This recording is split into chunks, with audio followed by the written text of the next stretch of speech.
Ya Rabbim, ellerim açık gökyüzüne, kimseyi incitmeden geçsin ömrüm.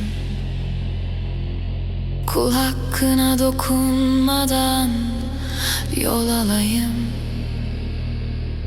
Huzur dolsun kalbime sessizce. Her sabah uyandığımda ilk nefesimle şükürler olsun diyorum sana ya Rabbim. Gülüşler dağılsın etrafa, kırılmasın hiçbir kalp.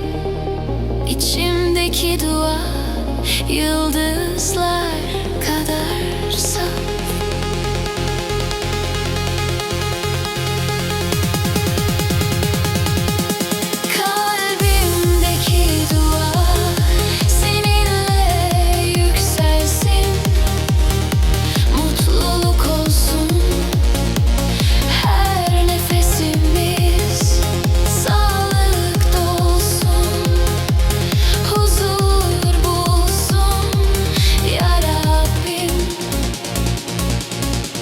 Bizi koru, bizi sar.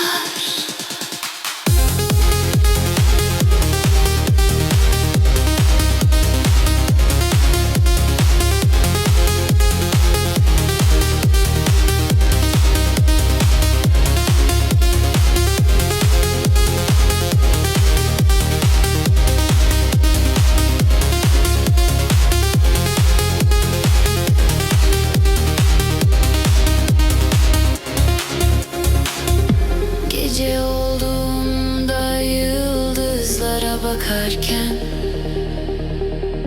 içimden geçenleri duy ya Rabbim. Kimsesiz kalplerde gülsün diye